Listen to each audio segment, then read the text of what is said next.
Welcome back, all you Fabricans and Fleshbags, to the not funny show, Supercast.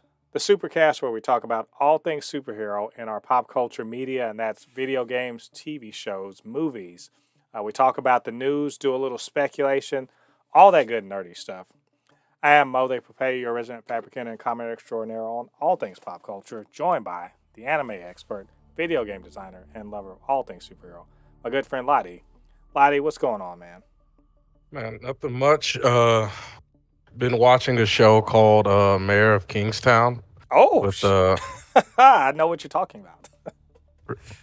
I really loved the first season. Second season is kind of upsetting me, not because of the show itself, because one character that for some reason just do not understand why they're making her so popular and making her so like a part of this second season when no one likes her, but whatever.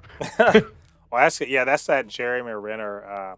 Like, there's a crime and prison stuff, and it's a bunch of shenanigans and corruption.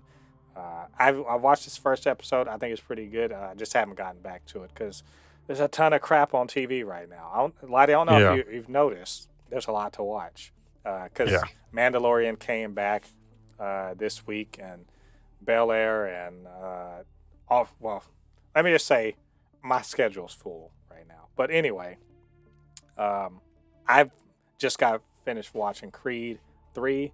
Pretty dang good. I think actually, if anybody who kind of likes superhero stuff probably might like this because there's a lot of, pomp and circumstance and, like, rivalry and stuff like that going on in it. And no one, hops buildings, but still, it's pretty fun time. So, but anyway, we're not here to talk about all those other things. We're here to talk about superheroes that's going on in movies and TV and all that stuff. It's kind of a light week this week on news, so we're probably not going to spend a ton of time on that. But we do have a main topic for Black History Month. Yes, we're late, so take that as you will.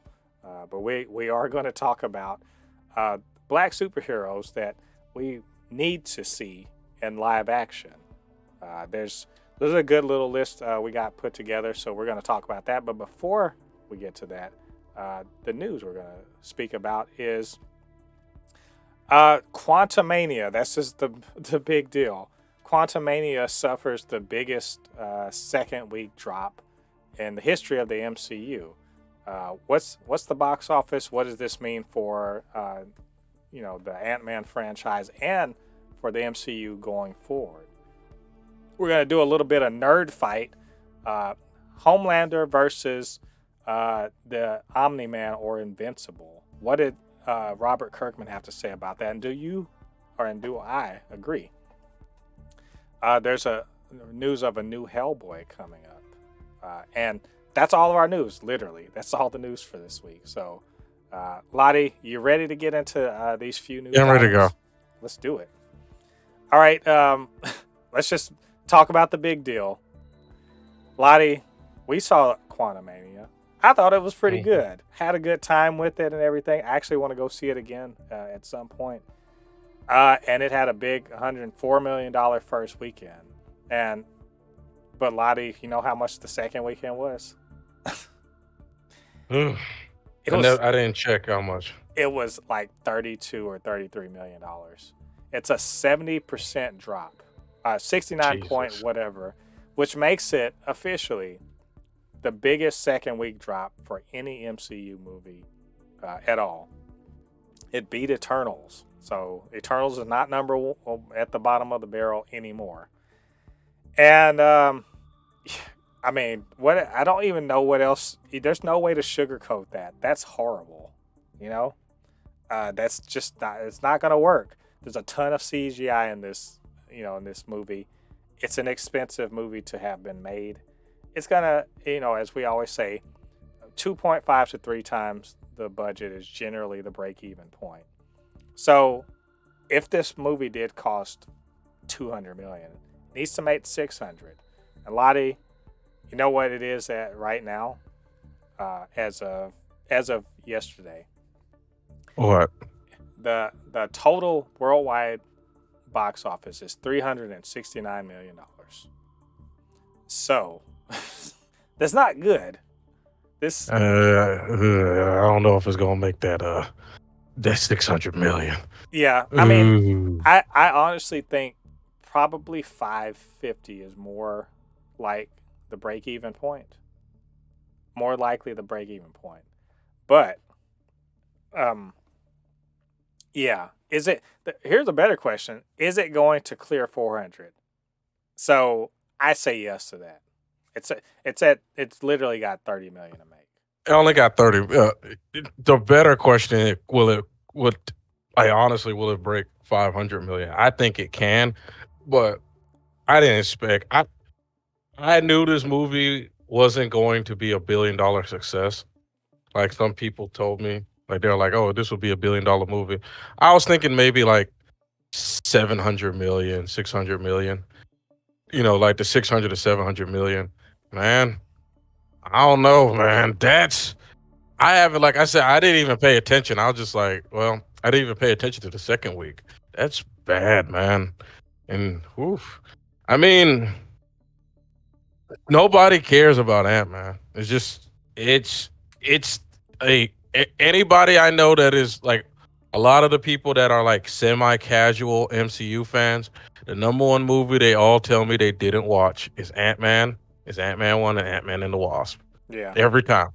Every time I meet somebody, I'm like, oh, I was like, well, I'll like have a discussion with them. I'll be like, what was a really underrated MCU movie? I was like, Ant-Man. They're like, oh, I never watched that. And I was like, and it's just multiple people tell me that. They've seen every other one, but Ant-Man, I just don't watch it. And it's just, ugh, man. Yeah, and Mm. to that point, I think this was unfortunately a byproduct of the fact that that's the sort of story they were telling, one that you didn't have to catch to follow the MCU. They told us, the first Ant-Man's great, but it's such a small story. It's literally a story that's taking place on a few blocks in San Francisco.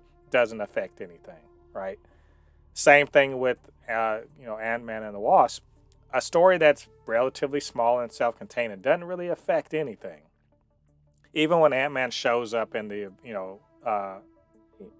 Avengers Age of Ultron, or not Age of Ultron. What did he show up in it? He was in. I forget what he was in. I was no Captain Civil America War. Civil War. I'm sorry, wrong one. Civil War. He shows up in that. Yeah, I mean it's cool, and people are like, okay, he's just a guy, So the fact that he had underperformed, let's just call him underperforming for the MCU movies that were still pretty good, but just didn't drive people to go see them. Doesn't it? It's hard to then translate that into everybody run out and see this movie, especially when it gets bad critic ratings, and then people are sort of getting it like it's this is the worst time to try to go big with Ant-Man, because the multiverse saga is really hard for people to follow. Yeah. It's hard for people to follow. Like you have to sit there and draw, like that little meme with Charlie Day where he's drawing the conspiracy map. You have to draw that for them to understand what actually is happening. I think people barely understood what the fuck was going on in Endgame about the whole time travel thing. They were just like, okay, they're just traveling to the past and whatever. They don't understand. They weren't just traveling to the past. They were traveling to other timelines. They were traveling to other in the multiverse to steal Infinity Gems, essentially. That's what was going on. It was not well explained then, even though to me it was pretty obvious, but it was not well explained for just, average viewers then. And now people aren't watching they didn't watch Loki. They didn't watch WandaVision. They probably saw Spider-Man, No Way Home. But that was not traveling the multiverse. That was other travelers of the multiverse coming to one reality. They watched Doctor Strange, but it was just Doctor Strange sort of doing his magical thing. And he wasn't, battling, multiple versions of characters except for one, right? And so now you have this big thing that you're trying to explain that, oh, well, if you watch Loki, well, they didn't watch Loki, so now what?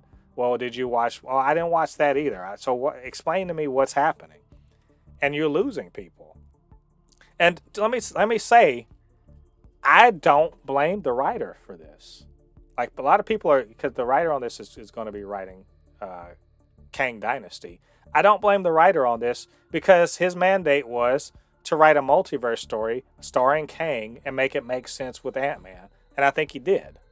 Right? I think he did his job. The thing is that the rest of the MCU should be explaining what the fuck's going on with the multiverse. And so far in Phase 4, no one did anything to explain that except Loki and Yeah, maybe No Way Home and Doctor Strange Multiverse of Madness barely. but It's like you said, and the thing about it is because you make a point there. The only because even Multiverse of Madness really didn't even because honestly, some people might just look at it like they went to different planets. Like you know what I mean? yeah. They don't. It's even with this Ant-Man thing. I have to remind myself that this is a universe. This isn't a planet that they went to that is underneath, that is microscopic in scope in under the earth. This is a whole nother universe. Like I have to remind myself because the movie and what is being presented to us is not doing a good job of showing us this. Because like you said, without Loki, without like if I never saw Loki, this TV show would be confusing as hell. You know Yeah. what I mean? Mm-hmm. Because I know some people that have never watched Loki, and they're just like, "Who is this guy Kang?" They make it seem like he's already known and everything. And I was like, "Yeah, he's kind." I said he. I think that I was like, I think he was the guy at the end of Loki. That's the guy at the end of Loki that is going to become the guy at the end of Loki. They were like, they looked at me like I was speaking Japanese, and I was like, "Yeah, it's yeah." Yeah, I mean, we have essentially gotten to that point with the MCU where you have to apologetically explain shit that people don't understand. Like they've been following up to this point, it's been pretty linear, mostly made sense, even if they didn't necessarily know all the ins and outs. I mean, like it's stuff to follow. You could more or less follow. These are the good guys, these are the bad guys. Now to explain, oh, this dude that was just the bad guy in this movie, that's just one of him. There's many, many, many, many more, and you got to deal with them too, and also multiple. Really, honestly, the best way they would have explained this, without having to like spend too much time on it, would have been like, hey, you remember when Wanda killed all of these people, went and killed Mr. Fantastic and all these people, and that's what's happening. It's just that. Just think about that. There's going to be a whole bunch of that shit happening. Other people that you know in different guises, more or less. That's because the people got that, I think, in Multiverse of Madness. But the truth is, I like this part of this way that they're going with the MCU. But man, you need to be fucking paying attention, and you've got to be on. You got to be on your game. This is not.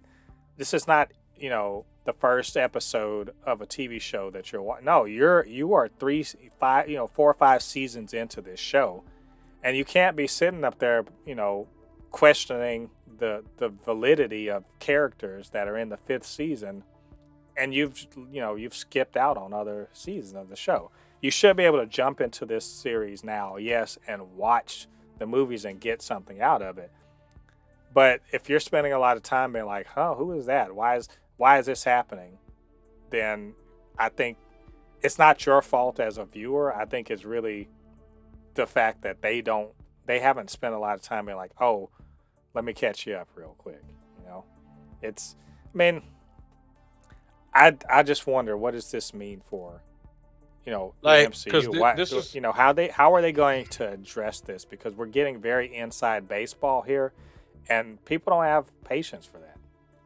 And this is a conversation I just had with one of my friends that in my opinion, Phase 4, they didn't do a great job of introducing who Kang was. because I was just talking about this with my friend. Like what they should have done is that Kang was the one who was telling Wanda about the multi, because how did Wanda know about all that stuff? You know what I mean? It The would have dark been hold. cool. Yeah, but come on now, like But you see what I'm saying? but see that's the thing is, it's the dark hold. Like, if I had to say, and this is because we have been paying attention, right? We've been paying Hmm. attention.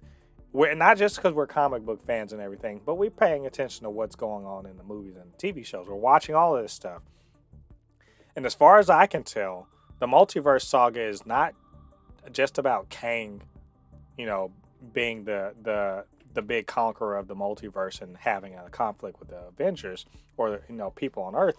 I think this is about how the multiverse saga is really about how the multiverse is getting out of hand, because not just Kang is running around doing stuff, not just the TVA, but now Hmm. Spider-Man is doing stuff, and Doctor Strange, Loki. There's a bunch of people magically or technologically who are messing around with the multiverse, and it's gonna all come to a head. It's got to come to a head because there can't be all these shenanigans with multiple universes. You know, and that's why I think Secret Wars is going to ultimately culminate in. But if you're not paying attention, if you're not watching all this stuff, if you're not up on it, you're not going to understand that that's what's happening. You're going to see Yeah.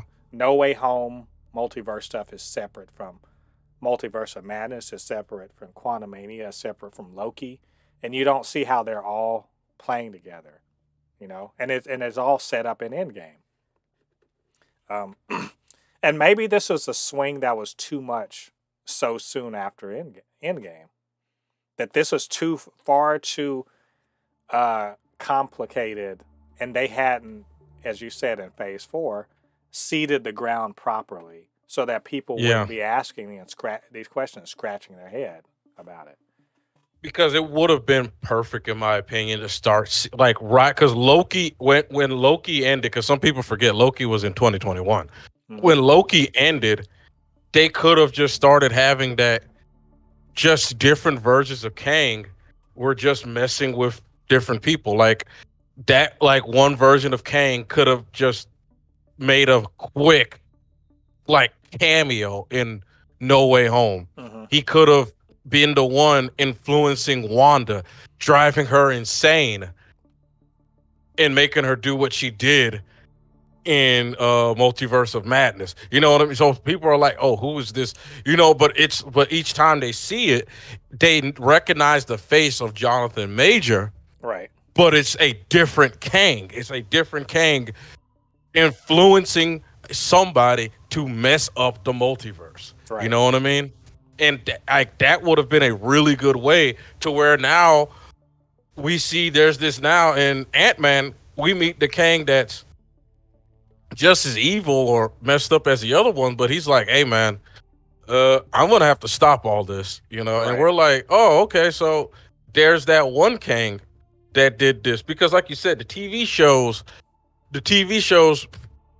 no one, it's like you said, no one really watched Loki. So the only way that we know about Kang is from Loki. And then this Ant-Man movie, who now really nobody's watching. Then Mm-hmm. the next time we're gonna hear about Kang is Loki 2, which probably no one's gonna watch. You know what I mean? Yeah. Yeah. No, you're I think they put themselves in a tough situation to get out. I want to say get out of, but more uh, they put themselves in a situation that's going to be hard to kind of bring people back in. Uh, Mm-mm. this movie notwithstanding, it didn't hit the way they needed it to, and Mm-hmm. so forget taking a bath on the movie. What is this doing for the setup of the rest of Phase 5? That's really the question. Yeah.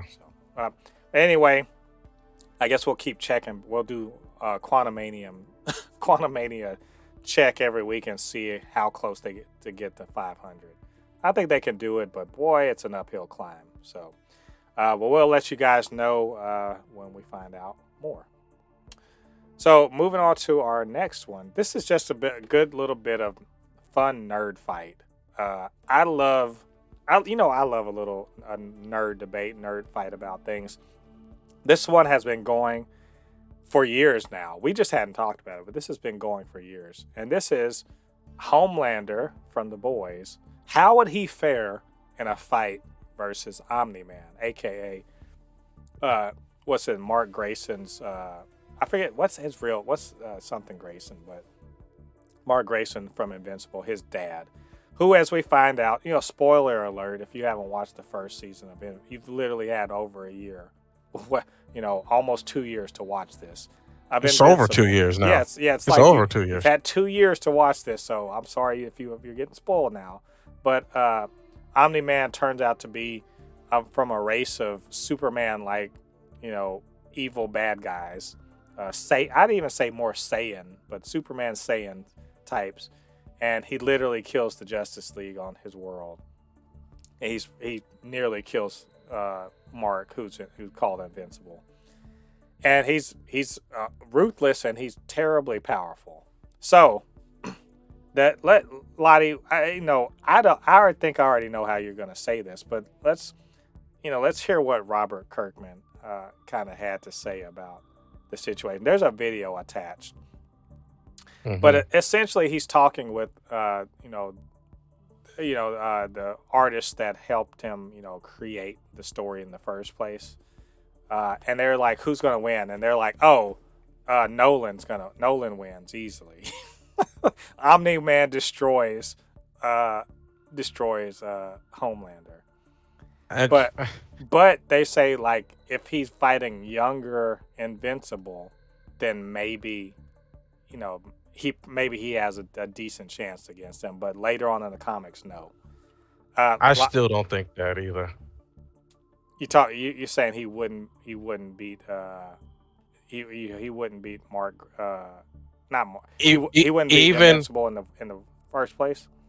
Even first year Invincible will beat Homelander. Like, this is the thing that people got to understand about Homelander. Homelander is strong, but his feats are not like. Here's the thing about you have to understand about, like, people don't understand is feats. People just see Homelander and just automatically think he's Superman. Homelander can get beat up by just super strong people. Like he's not like Homelander can get beat up by Maeve if she trained and was serious. Like, Homelander can get beat up by her. Right. You got to think, Invincible was taking punches from his dad that was fucking shaking a mountain. Yep. His dad can fly into space. His dad flew so fast. He was causing explosions that wiped out a planet, a whole civilization.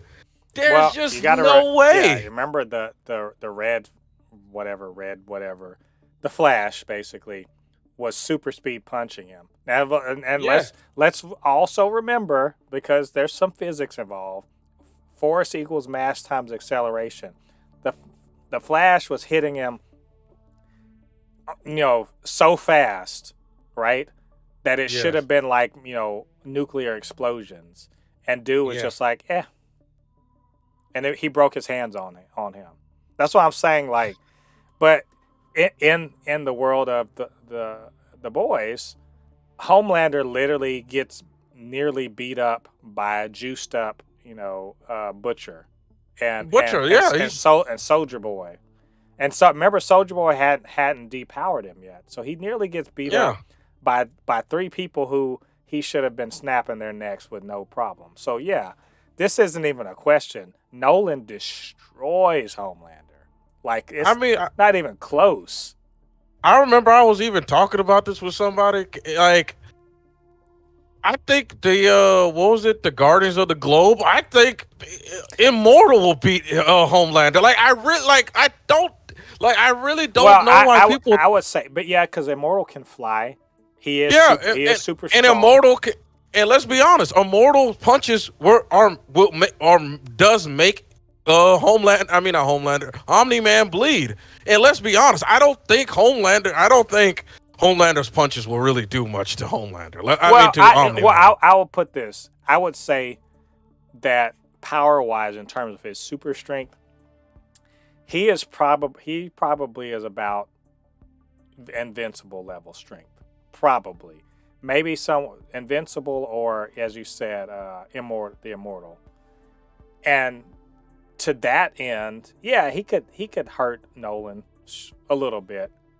And he's got the laser eyes and shit like that. And he's fast, but like Omni-Man is so much better than Invincible is at the start of that show. He's so much better. Like, Mark almost gets killed a couple times besides by his dad, right? He almost gets killed Yeah, a couple times. And like that war dog whatever thing that almost kills him, yeah, man, Omni-Man would solo him so easy. Like, and I am convinced that Homelander couldn't fight that guy and win. So yeah, yeah. like it's not a fair comparison. So forget Omni-Man. It's not fair. Versus Invincible at the start of Invincible, that's a closer fight. I think it's a much closer fight. I was on this video. They say like, yeah, he might be able to take him because Mark doesn't have a killer instinct yet. He's new. He's got power, but he's new. And Hmm. Homelander's a murderer, and he can switch to kill mode easily. So, and he has a better control of his powers. He knows what he can do. He's been at it for some basically all his life, and he's what 30 something. So he's well capable. But I think where Invincible has the edge is that he hasn't been the strongest person on the block for decades. Yeah, he And could take a punch. it's that Homelander has been the de facto most powerful person on the planet for since Soldier Boy has essentially disappeared. Yeah, And we see when Soldier Boy is fighting him, right? He still is more powerful than Soldier Boy, but he's not so yes. much more powerful that he can just kill him immediately. And so he spent all this time being powerful. Where's his edge, right? He has a killer instinct, sure. Where's his edge? Where is his pushing himself to the limit? Because Mark would make him go through it, right? Exactly.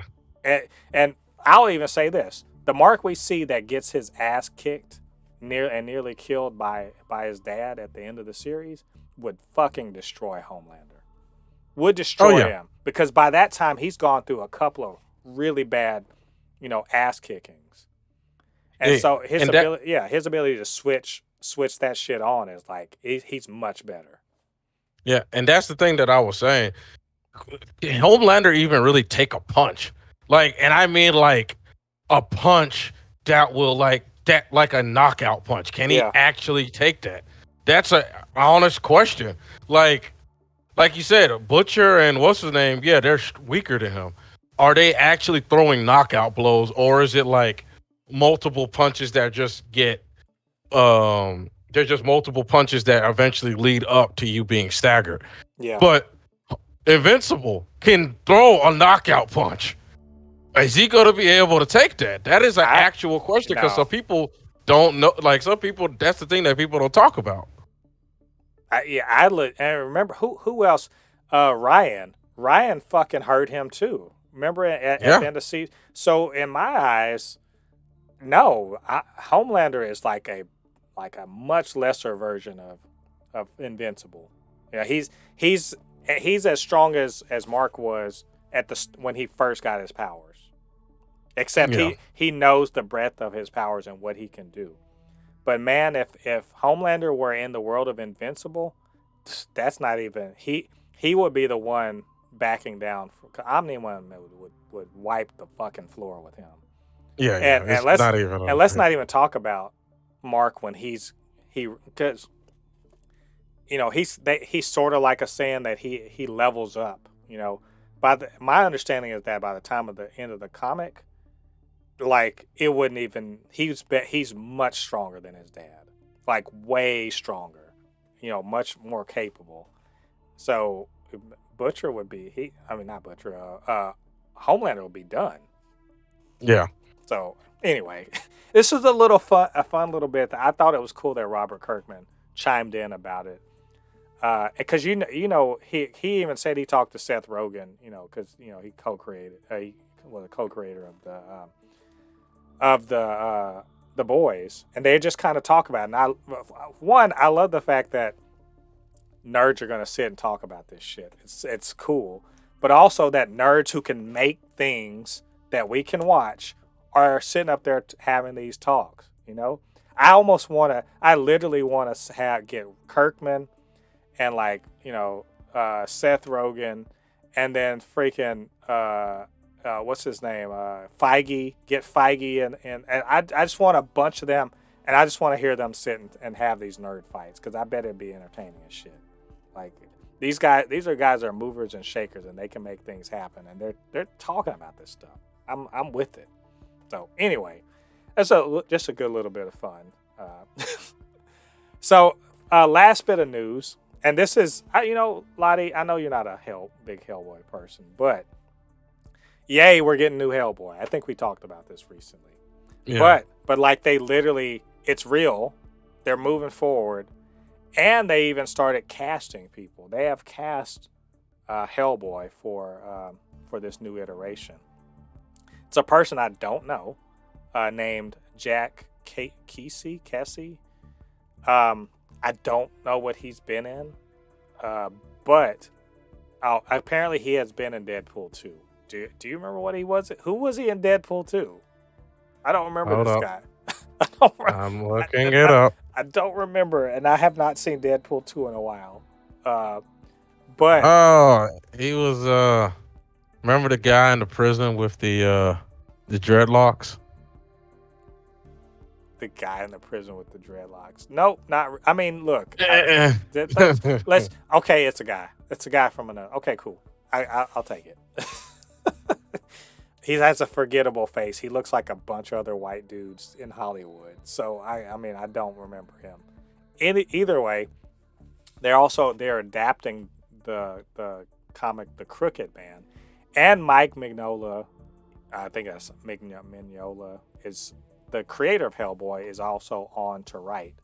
So, Lottie, look, again, I don't think you're a huge Hellboy fan or anything, but they got the creator of the comic. Last time we saw a comic that was, the comic creator got involved with the making of the thing, was Sandman. So, which was pretty good. They got their lead, and they've got the story that they're working from. Are you what are your thoughts? How are you excited? Are you just, mildly interested? What do you think? If they got the creator, I'm interested. I want to see. I definitely want to see what they're gonna be doing. Because like I said, I enjoy Hellboy. I'm not the biggest. Like I said, I'm not gonna sit here and say I'm the biggest Hellboy fan, but I'll definitely watch it, especially if it's good. Because Hellboy is one of those characters that definitely will be nice to see some shakeup. Who owns the IP right now? It says Millennium Media. I don't know who they are. But gosh, who actually? I can't remember if Lionsgate might have been the ones that were putting their stuff out. I kind of like the pitch for the thing, which is, it says he's stranded in 1950s rural Appalachia. So it's already fucked up. You're in, you're already messed up. It's the 50s, but with a rookie BPRD agent, they discover a small community haunted by witches, led by a local devil with a troubling connection to Hellboy's past, the Crooked Man. Okay, so we get some deliverance.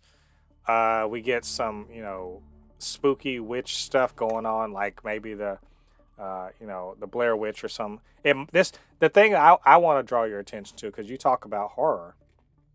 This might be more horror centric and less big over the top CGI, fantasy stuff like we got with the first two. the Guillermo del Toro ones. Maybe a smaller scale story, maybe more horror and more, bump in the night or supernatural horror and less, big bombastic fights or whatever. And also Yeah, leaning more into like the fact that Hellboy is in fact from hell. yeah. I hope they in this movie they use more, um, like you said, instead of CGI, more what's the word I'm trying to use? Like More practical effects, more practical effects. Looking, like you said, it doesn't have to be super CGI. It's more of like a darker tone, and stuff like that. Like this will also like give me hope that if this does well, that we could see a Spawn movie again. Because man, they are working on that, and just wonder if they're gonna, I don't know, do it right. So I think the creator wants to direct, and I'm like, this. I don't know if I want to see that. Like that's nice. You want to direct, but like I don't know, go direct anything else first, so we know that you can do it. But but no, I I want Hellboy to be good. I liked the last one. It wasn't great, but I liked it. But the truth is that I feel like this is a character that's interesting on paper, but I don't think it's been executed to its fullest potential in live action. And so I'm absolutely down for them. Every time they want to take a crack at this, I'm with it because I want it to be good because it seems like something I would want to see. And I just hope they can figure this out. Maybe bringing it down to a smaller level, not having so much, big set pieces and everything, but instead making it. I can I be honest? I'm all sort of thinking like Jeepers Creepers, like that first movie, Jeepers Creepers, hmm that kind of atmosphere, like just a much smaller thing, a lot more creepy stuff going on. You're in a weird community where, you're not really sure who's on the level, and then there's this, Slender Man dude kind of hanging out, terrorizing things. I mean, who better to deal with crap like that than Hellboy, who is not actually scared of shit like that because he's a devil. So I don't know. It's early days, and we'll have to get back with you guys when we get a little more information. But I imagine that within the next 6 months, we're going to hear a lot more about what's going on, and we'll let you guys know when we do. So. All right, that's all of our news for this short news week. But maybe we missed something. Maybe you had something you wanted to say. Get down to the comment section, leave your thoughts there. And of course, you can always hit us up, supernotfunnyshow@gmail.com or at supernotfunnys1 on Twitter. All right, LADI. So let's do this. It's a nerd discussion, but it's one that I think needs to be. Well, I think it needs to be addressed, but I think maybe less so than it has in the past because we're getting a ton of really good representation in comic book movies nowadays. I mean, we literally just had Wakanda Forever, which was great. We have Sam Wilson as Captain America. We had even though the movie's not great, but we did have Cyborg in Zack Snyder's Justice League. We had Hawkman and was it Black Adam? Man, we had Black Adam. So there's a ton of good representation going on. But still, to that point, it was Black History Month, so I did want to talk about black superheroes that we would like to see make the transition to live action. Because believe it or not, there's still some. There's still some left. Not Nick Fury wasn't not the only one. And So some of them that are still left are just straight up stupid. Why they haven't made a movie for them yet? yeah, It's well, just retarded. I've just realized I missed somebody because I think he actually has been, but in live action, but was not executed well because it was basically a peripheral character, and that that character is Bishop from the X-Men, which I don't understand why he never got in live action in the first place. Bishop is fucking awesome. Like he's from the future. He's from the future where Apocalypse runs the world. and he came back to like prevent that shit from happening. And he's got energy redirection powers and everything like that. But he's got future knowledge. And he's literally was like, God, I got to get back to the past so this shit doesn't happen again. And he becomes a great X-Men. And we saw him in the animated show, among other things. But, I mean, he's been around for a long time and is really fucking cool. So, Lottie, what do you think about Bishop coming to live action? Like, really, not that X-Men Days of Future Past shit. Not X-Men Apocalypse, but like actually be a real character. Yeah, I'm down for it. I'll definitely also love to see him. Definitely somebody that, like you said, don't understand why, him or Cable haven't made a Well, Cable actual. did, but like he I But mean, he was in Deadpool. he was in Deadpool, but like it was like I meant like really a part of the X-Men. Like it just Right. I don't, you know. So definitely would love to see Bishop. I just like you say, he's just one of those characters I never understood why they just didn't do much with. Yeah, and the other thing is, and this seems to be the truth about the MCU or any other real comic book movie or property, is a character with decades of history. They're so much easier to get in there, because you have so much to choose from. You have so many character defining moments that you can cherry pick from to kind of make this, concentrated version of this character. And like I said, he's been around for decades, since I started reading comics back in the early 90s, but way before that, So there's no reason why not to have this guy in this. And I really hope that Marvel is there. I'm hoping that they are trying to get Bishop to be a part of the X-Men whenever they bring him around. So, we got a long list, so we'll try not to belabor too many of them. Not a lot of DC, unfortunately. I was going to say Mr. Terrific, but I don't know a ton about Mr. Terrific, so I didn't really want to go not into a ton of DC. Not a ton of DC, but this one is massive. He deserves his own list. Like, this one just doesn't make sense. And this is something that one of my friends talked about too. That James Gunn, please, we're begging you. Why haven't they made a Static Shock?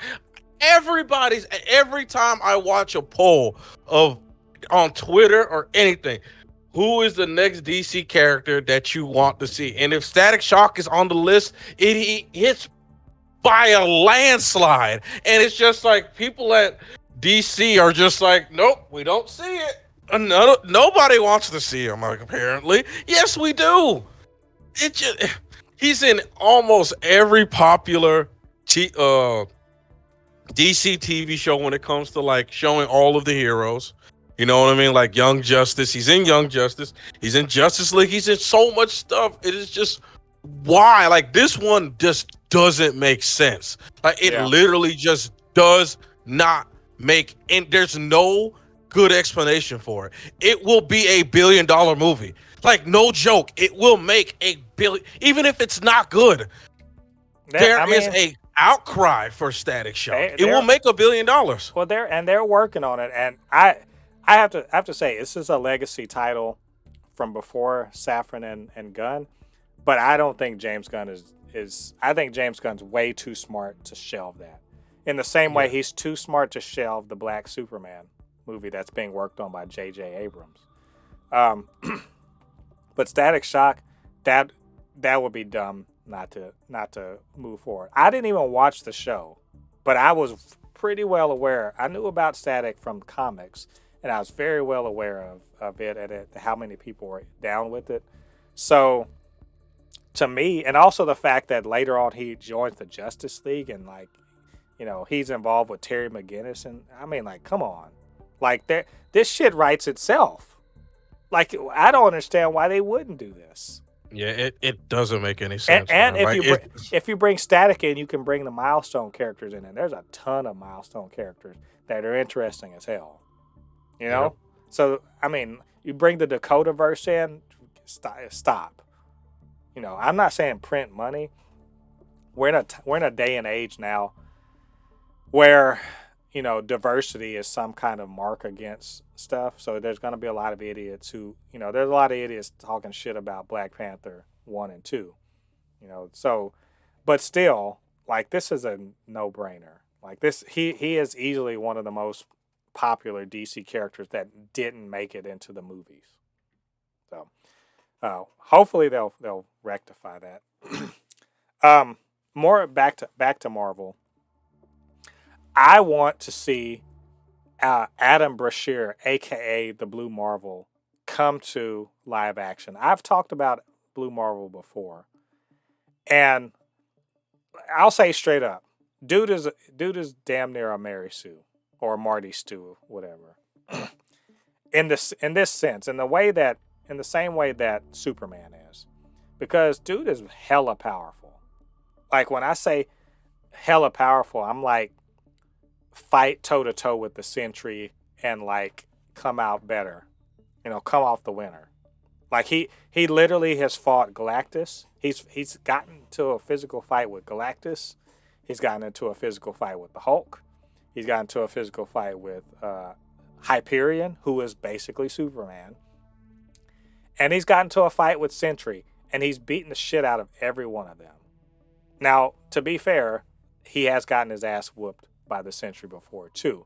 But that's the point I'm trying to make. The dude is like, he's not Dr. Manhattan, but he's fucking powerful. And more to the point, he also has an actual history that is relevant to, like, the history of America, because he's old. He's a dude that fought in Korea and got his powers through some, hokey Marvel experiment, science experiment shit, and was an active hero during the Civil Rights era and was discriminated against because of it. So there's actual story related to him. LADI, I'm not sure how familiar you are with the Blue Marvel, but I mean, like just that story itself, man, it's cool. And also, he has a rival that is also his friend, but they are kind of at odds because of how they gain their powers. So, I mean, I think the Blue Marvel is a matter of time, and I'm telling you, I know exactly what movie is going to appear in the Marvels. He's going to appear in the Marvels. I think it is. I think he's going to appear. I mean, please make my wish come true. His name is Blue Marvel. The show is called The Marvels. His girlfriend / wife is Monica Rambeau. It's just my only problem with this. Here's my only problem with that, is that let's just be honest. The Marvels is really a girl power sort of movie. So throwing in, like I said, essentially, Superman into the mix doesn't actually. I don't think it adds to that story, and in fact, it may take some shine away from the ladies. I mean, what they could do is that they could retcon his story a little bit, where he's just a regular guy. Something happens, and he ends up becoming like the Blue Marvel at the end of the movie. Yeah, you know what I mean? Like, they could retcon it. They don't have to make him, because it won't make sense in the MC. In the comic book, you could just say it. All this stuff. In the MCU, they can't just have that Superman existed since the 1960s. It just, you know what I mean? Yeah. You just can't do that. And that's a problem the MCU has in general. Like, where the hell were the Talokans? Where the hell were the Eternals? Where there's some shit went down on Earth and in the universe. Where the fuck were all you badasses? Yeah. We're stuck in the negative zone. There you go. Shut up. Yeah, they can easily, like I said, they can easily retcon it where he's just a regular guy, where he gets hit by cosmic energy or something like that. Right. And they're like, oh, he's dead. But he, like, at the end, he ends up getting, like, powers, and, like, he, like, uses them to protect Monica or something. And he's like, whoa. And she's like, don't worry, I'll teach you how to use them. You know what I mean? It's like, it's clearly, they could do that and keep it as a girl boss movie stuff. They can still do that. but like his name just makes too name and connection to Monica just makes too much sense for him not to at least be in it for 15 minutes. Yeah, I mean it would be cool, and if you're right, man, you know you can pick up the phone. Yeah, I'll pick up the phone on that episode when we talk about it. I got let's speed through some of these. Let me do Hey, one well, next one. yeah, go ahead. I know it's of course talked about, but I would love to see Miles Morales. It's Hell yeah, and I not only do I want to see it, I'm confident we'll see it. oh that, I'm absolutely 100% certain. Sony would have to be run by complete idiots to not throw him into the next live action Spider-Man. At least like they did in the video game, where they just like, oh, it's Miles Morales. Maybe we'll see him in the future. Wink, wink. Come on. do you think which one do you because I've had this question asked.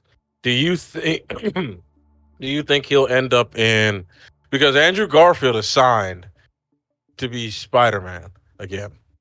Do you think because some people are saying it will make sense that it's a Tobey Maguire Spider-Man because his Spider-Man is old, like in his 40s, and he could easily train Miles Morales to be his like successor, and that will be like Sony's way of retiring Tobey Maguire Spider-Man for good, and Andrew, Miles Morales Spider-Man will be the one to take over in his universe, or do you Mm, think he'll be in Andrew Garfield's? I would prefer the Andrew Garfield, mainly because I have an affinity. Like the Sony Spider-Man, that is one of my favorite games of the last 10 years. It's so good.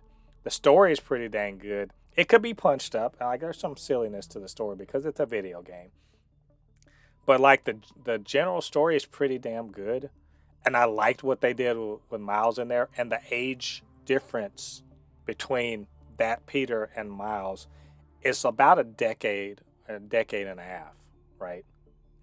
Peter's nearly 30, Miles is like 15-ish, right? That's a Hmm. great dynamic. He's not too old to be, unapproachable or hard to relate to, not too young to not be an authority figure or someone to look up to, a mentor. I would love that. To me, in fact, I'll say this: the next Spider-Man game that's coming out, I think is going to set the template for how Miles Morales comes into live action.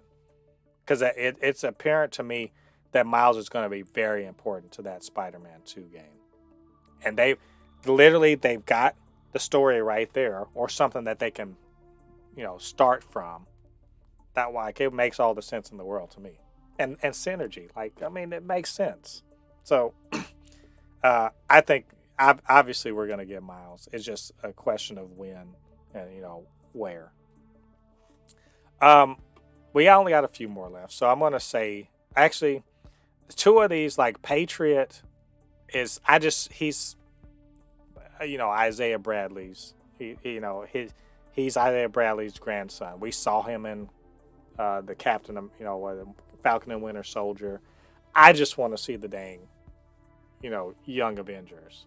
I have nothing else to add except he's basically he's got some he's got a little bit of the diluted super soldier serum, so he can fight. That's about it. And then Doctor Voodoo is basically he does magic shit just like just like Doctor Strange. And that, in fact, in the comics was at one point the Sorcerer Supreme. When I think Doctor Strange gave it up or something like that. But he's got Yeah. he can do magic. He does voodoo and all that other stuff. And also he happened to actually be a real doctor. So I mean that would be cool just to see a different side to the magic. But that's cool. I want to talk about Moon Girl and Devil Dinosaur. I don't know if you had a chance to watch the show yet, Lottie, but I stand by my proclamation that it's pretty dang good. And the story it comes from is pretty dang good. And the character herself would be great. I want them to get her in live action because she's so good in animation and so good in comic books. I don't know. Did you get a chance to check it out? Oh no, I haven't. Honestly, I haven't gotten the chance. I've seen little clips in there on it on YouTube. Just haven't had the time to watch it. I do want to watch it though. It looks good. Yeah. Well, I mean, I will just continue to gush about it. It's basically, I mean, she's smart. She's not just smart. She is almost literally one of the top like five, maybe 5 or 6 people, smartest people on the planet, and she's only like in the cartoon she's like 13. In the comic, I believe she's like 11 or something like that. Um, and she's just, I mean, she's a precocious kid, super smart. In the comic, she's an Inhuman also. And she basically is, a garage Tony Stark, if you will. But she doesn't build like a spy. She doesn't build a suit or anything. She builds gadgets and stuff like that. And she runs around with Devil Dinosaur, and they're basically, fighting bad guys. And I love that whole that vibe. I know a lot of people are leery of, oh man, do we have, kids, being superheroes because it's dangerous and stuff like that. And like, true that, that's real. But her superpower is that she's just so damn smart, you know, and that she can just in the same way that Peter Parker was smart enough to make webbing and web shooters. She does stuff like that all the time, and she can fight more lower level criminals or whatever. But also, it sort of sets her up for later on, and to be the brains of the MCU. And also, I just want her to meet up with fucking Riri Williams and Shuri and just have a big old nerd off. Like, come on, I wants it. I think it would be really, and also we could get a big ass red Tyrannosaurus Rex running around, the Lower East Side and kicking ass. I'm like, come on, give me that. So, anyway, that's just a small sampling. There's Spawn. We've had Spawn before, and they're actually, the Batwing from Batman. He's been in the TV shows and everything. So Vixen. They've done some of these already, but it would be nice to see some of these other characters make their way into live action. So anyway, that's all we have to say about that. But what did you guys think about our list? Are there some characters we missed that you think that we should have been talking about? Whatever you think, get down to the comment section, leave your thoughts there. And while you're down there, do us a favor, hit the like button on this video. Subscribe to the channel and hit the notification bell. All that good stuff helps to grow the channel and also helps more people to see these videos. And of course, I can't do the Supercast by myself. I need my good friend LADI to lend his insight. So LADI, where can they reach you on social media? Yeah, you can always find me on my Instagram, which is Anukinihun. It's spelled ANUKINIHUN. Again, it's ANUKINIHUN. And of course, my YouTube channel, which is Kinihun25. I'm working on a video that should have been released already, but life has gotten busy, so it's going to take me a little bit longer. But stay patient, guys. I already have content on my YouTube and Instagram, a lot of content. So if you're interested, just check out that stuff. Yeah, you guys go and show LADI some love. Hit like, subscribe, all that good stuff. All right, all you Fabricans and Fleshbags, thanks for joining us. Come back. What is that? 91st episode? I can't believe that. Come back next week for episode 92. Got plenty more to talk about with all this superhero stuff. Until then, I've been Mo de Poupée, your resident fabricant and commentator extraordinaire on all things pop culture, joined by the anime expert, video game designer, and lover of all things superhero, my good friend LADI. And we'll see you guys on the other side of the thread. Peace. Peace.